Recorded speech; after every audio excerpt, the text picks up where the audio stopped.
السلام عليكم يا دكاترة. النهاردة هنتكلم على الشيست اوسكالتيشن. لازم اعرف ان الايبكس اوف ذا لانج بتمتد حوالي 3 ولازم اعرف ان الانفيريور مارجنز اوف ذا لانج بتنتهي فين. انا لما باجي اعمل اوسكالتيشن للشيست لازم اجاوب على 3. ده منظر الستيثوسكوب، الحتة العريضة اللي اسمها الديافراجم هي اللي بسمع بيها. لما باجي اسمع العيان اول حاجة لازم اديله انستراكشنز، اقول له خد. يبقى اول حاجه هسمع من قدام above الميديال ثيرد اوف ذا كلافيكل عشان اسمع الايبكس، وبعد كده تحت الكلافيكل، وبعد كده السكند سبيس لغايه ما اوصل للسكس ريب قدام في الميد كلافيكولار لاين. هنعد ازاي؟ السترنم اهو، الحته اللي فوق النوتش اللي فوق ده اسمه سوبرا سترنال نوتش في نص. اقوم ممشيه ايدي الاقي تحته حته بون كده طالعه، دي للسنه الانجل وانجل اوف لويس. الريب اللي جنبها ده يبقى السكند ريب، يبقى السبيس اللي تحته هو السكند سبيس. على لاترالي عند الاكزيلا من سبيس 4 لغايه 8 ريب. وبستيريورلي بحط السماعه اسمع سوبرا سكابيولر وانتر سكابيولر ثم سب سكابيولر. هتيجي تقول لي اقدر اعد ازاي من ورا؟ هقول لك هتخلي عيني فليكس هيز نيك، الموست بوني بروميننت طالع من رقبته، تلاقي حته كده حته عظمه طالعه، دي سي 7.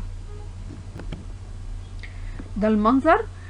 الاريا اللي فوق ده الايبكس، وبعد كده الانفرا كلافيكولار، وبعد كده السبيس زي ما قلنا 2 3 4 5. ده من قدام ميد كلافيكولار لاين. لاترالي اهم سبيس 4 و5 و6 و7.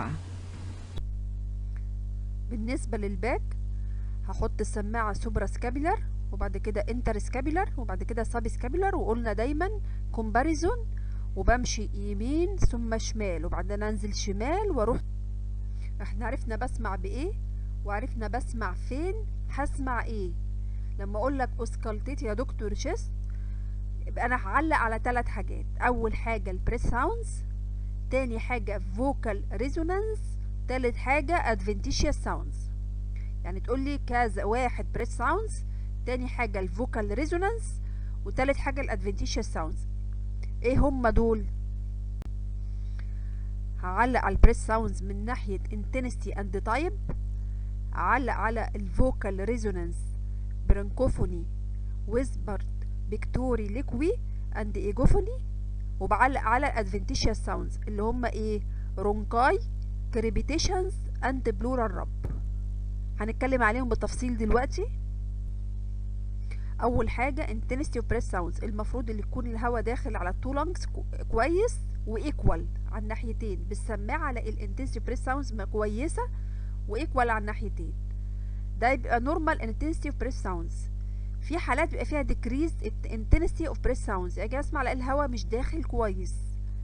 ده ممكن تحصل لو حاجه bilateral، زي حالات مثلا thick chest wall نتيجه الاوبيزيتي مثلا، او ممكن حالات السي او بي دي اللي هو كرونيك اوبستراكتيف بالمونري ديزيزز، او ممكن تكون يونيلاترال زي حالات بلورال افيوجن اللي هي ميه داخل البلورا فتخلي الهواء ما اسمعوش كويس، يبقى ديكريز على الناحيه اللي فيها بلورال افيوجن. او نيموثوركس اللي هو عباره عن هواء جوه البلورا اسمها نيموثوركس، فده بيخلي ان انا ما اسمعش البريس ساوندز كويس، ما توصليش بالسماعه.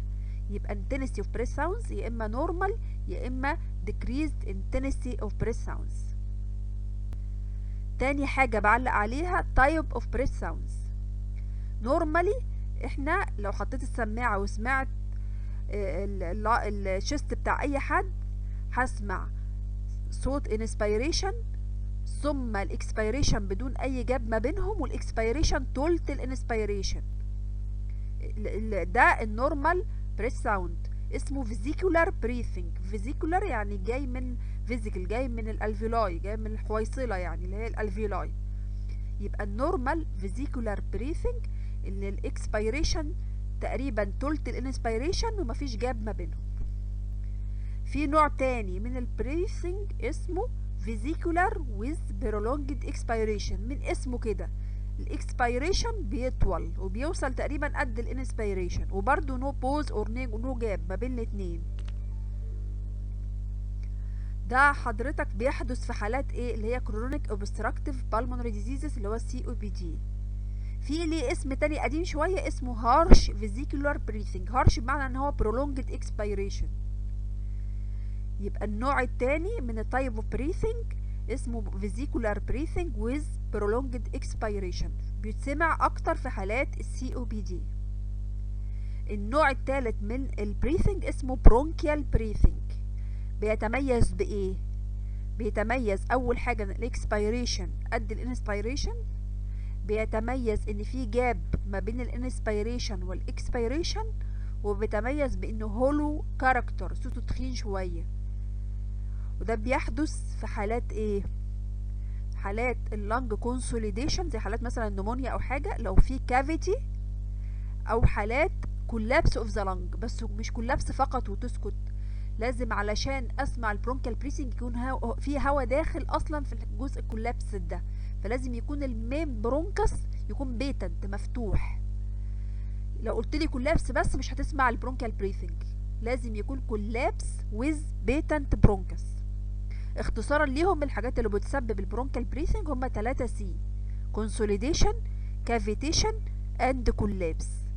هو الهواء بيخش جوه كافيتي، تحبس جوه، فالصوت بسمعه زي ما قلنا الاكسبيريشن طويل ومفصول عن الانسبيريشن بجاب، وهولو ان كاركتر.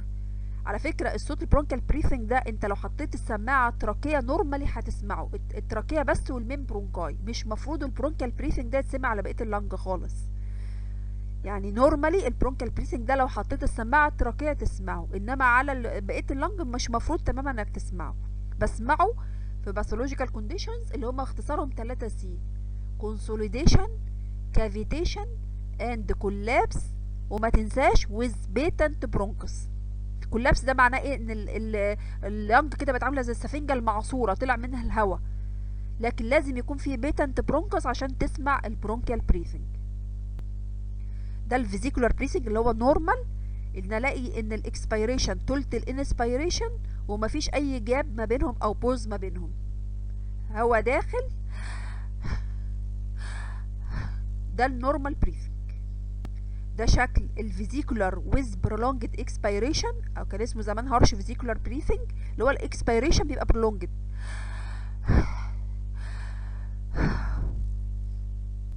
ده شكل البرونكيال بريثنج. قلنا ان في 3 خصائص: اكسبيريشن بيبقى طويل قد الانسبيريشن، في جاب ما بين الانسبيريشن والاكسبيريشن، اند هولو ان كاركتر.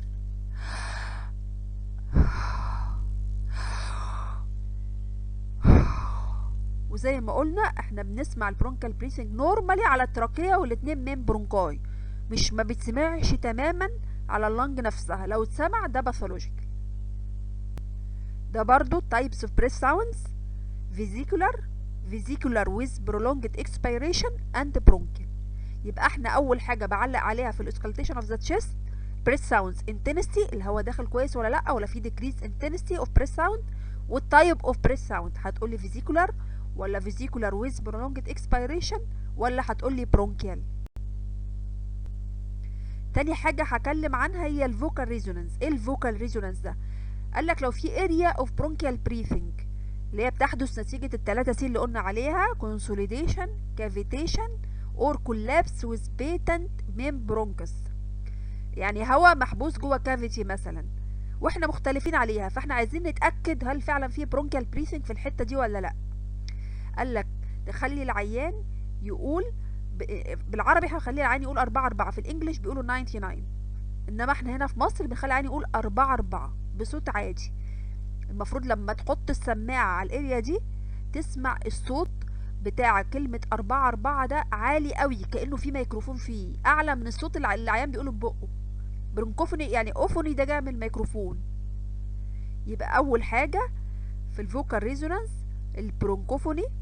قالك لما تحط السماعة على الاريا اللي انت فيها برونكيال بريثنج تسمع، وخلي العيان يقول 4-4 بالعربي، هتسمع الساوند 4-4 دي الصوت عالي قوي، حتى اعلى من صوت العيان، اعلى من صوت بق العيان. زي ما قلنا في الانجليش بيقولها 99، ده الاريا اللي فيها برونكال بريثنج او فيها كونسوليديشن. طيب عايزين برضو نتأكد. قالك لو خليت العيان ده قال كلمة 4-4 في سره 4-4 4. المفروض الطبيعي لما تحط السماعة على اريا نورمال تسمع الصوت مش واضح خالص، انما الاريا اللي فيها كونسوليديشن وفيها برونكيال بريثنج لما تحط السماعة وتقول للعيان يقول في سره بالهمس 4 4 4 4 4 تسمع صوت واضح تماما. عشان كده بيسموها ويسبرينج بيكتوري ليكوي. تاني الاريا اللي فيها برونكيال بريثنج تحط السماعة تخلي العيان يقول بالصوت العادي 4 4 تسمعه في السماعة في الاريا دي واضح جدا كأنه ميكروفون عالي جدا، عالي قوي. لو قلت للعيان يقول بصوت بالهمس بصوت واطي 4 4 تسمع بالسماعة في الاريا اللي فيها برونكيال بريثنج الصوت واضح تماما، وده طبعا مش مفروض يحصل. الحاجة التالتة لما تسمع في الاريا دي كمان 4 4 تسمعها فيها خنفان، فيها نيزل تون، صوت معيزي زي ما بيقولوا كده، صوت معيزي 4 4. هو ده الايجوفوني. يبقى الفوكال ريزونانس ده بيتسمع في الارياز اللي فيها كونسوليديشن او فيها برونكيال بريسنج، وعايزه اتاكد اذا كان فعلا في هواء محبوس جوه فيه كونسوليديشن ولا لا. برونكوفوني العين يقول 4 4 بصوت عادي اسمعه بالسماعه في هذه الاريا عالي تماما، عالي جدا. الحاجه التانية اخليه يقول بالهمس 4 4 بصوت واطي خالص اسمعه انا بالسماعه واضح تماما. الحاجه التالتة يبقى فيه نيزل تون اللي هو الايجوفوني. يبقى احنا اتكلمنا اول حاجه على البريثنج intensity of breath sounds، ثم اتكلمنا على التايب اوف breath sounds، دي اول نقطه. تاني نقطه اتكلمنا على الفوكال ريزونانس، برينكوفوني، ايجوفوني، ويسبرينج، بيكتوري ليكوي. تالت حاجه هنتكلم عليها في الاوسكالتيشن اوف تشيست اللي هنعلق عليها هي الادفنتيشيوس ساوندز. ادفنتيشيوس ساوندز قال لك ده 3 حاجات، 3 ادفنتيشيوس ساوندز لازم تعلق عليهم او لازم تبحث عنهم. اول حاجه رونكاي، تاني حاجه كريبيتيشنز، تالت حاجه بلورال رب. نتكلم على الرونكاي. رونكاي او ويزس قال لك ده continuous high pitched prolonged musical sounds. بمعنى ايه؟ لو انت عندك اير واي وفي اي ضيق الهواء وهو داخل بيعمل صوت، الصوت ده بيسموها صفارة او تزييقة، بالظبط كده هي صفارة او تزييقة. ده بيحدث نتيجة ناروينج في الاير واي، يا اما الناروينج ده حصل برونكوسبازم الاير واي ده، يا اما في سكريشنز راحت مضيقاه، فنتيجة لذلك لما الهواء بيعدي بيحصل صوت. الصوت ده اسمه رونكاي اور ويزس. نورمالي المفروض الدنيا سالكه والامور كويسه وان ما فيش اي صوت يطلع من الواحد وهو بياخد نفسه. طيب يبقى احنا عرفنا ان الرونكاي ده عباره عن صفاره او تزييقه بتحدث اثناء مرور الهواء في نارود اير واي نتيجه سكريشنز او برونكوسبازم. حتى ممكن حد يسالك يقول لك يا دكتور انا اعرف ازاي نتيجه سكريشنز برونكوسبازم؟ هتكحح العيان، لو كح وتحسن راح الويزز ده او راحت الرونكاي دي ده معناه ان في سكريشنز، انما لو برونكوسبازم اكيد مع الكحه مش هيتحسن. طيب قال لك في انواع من الرونكاي، قال لك في نوعين، سيبيلانت رونكاي اند سونورس رونكاي. ايه السيبيلانت دي؟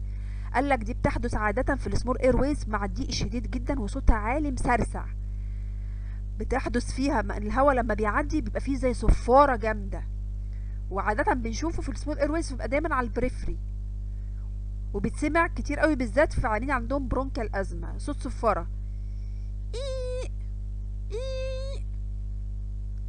السونورس قال لك لا ده لو حصل دي في لارجر اير ويز اكبر شويه، فالصوت بيبقى صوته الفريكونسي بتاعه اقل شويه، يعني صوت خشن كده شويه.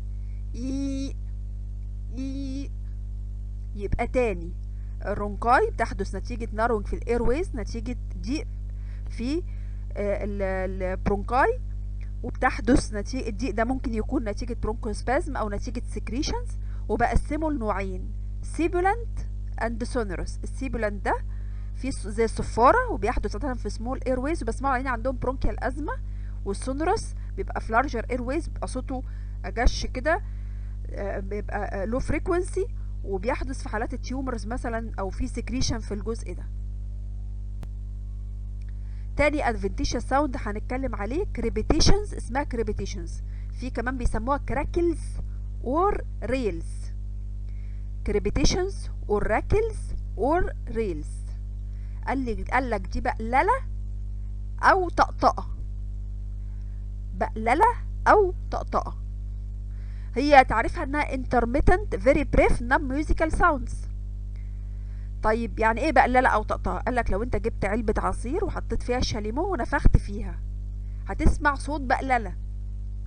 هو بالظبط ده اللي بيحصل لو الهواء عدى في حته او كافيتي او مكان فيه شويه ميه او سوائل، تسمع صوت البقلله. او ممكن تحدث في حالات ايه الكريبيتيشنز دي او كراكلز، لو الايرويز مقفله وبعدين يخش الهواء وهو داخل يقوم مفتحها، تقوم سامع صوت طقطقه. بيحدث نتيجه الايرويز سمول ايرويز مقفله، فما الهواء وهو داخل يقوم فاتح، زي ما انت سامعني كده بقول الهواء وهو داخل.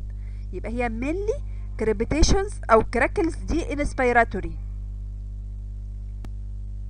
الكريبيتيشنز بتتقسم الى فاين كريبيتيشنز او كورس كريبيتيشنز على حسب اذا كان صوتها واطي ولا عالي. فاين كراكلز اور فاين كريبيتيشنز زي ما قلنا بتحدث نتيجة ايه؟ الهواء يخش يفتح في الايرويز المقفلة فيعمل صوت الطقطقة. تيبيكالي بيحدث في حالات ايه؟ في حالات الانترستيشال لانج فايبروزس. الهواء يخش انسبيريشن يقوم مفتح ايرويز مقفلة فتسمع صوت الطقطقة. الكورس كراكلز دي لاودر، صوتها بيبقى اعلى وبتبقى اوضح، بتحدث نتيجة ايه؟ ان الهواء يخش يبقلل، الهواء يخش في حتة فيها سكريشنز فهي تسمع صوت البقللة. بتحدث في حالات السي او بي دي، وفي بعض الحالات في حالات الاكيوت بالمونري ايديما اللي بيحصل فيها ارتشاح جامد قوي للسوائل في داخل الالفيولاي، بتسمع صوت بقلله جامده جدا لدرجه انك ممكن تسمعها حتى من غير السماعه، بيبقى اسمها بابلينج كريبيتيشنز. فعلا العيان بيبقى غرقان في السكريشنز بتاعته. يبقى البابلينج كريبيتيشنز عباره عن كورس كريبيتيشنز وبتسمع زي ما قلنا في حالات الاكيوت بالمونري ايديما.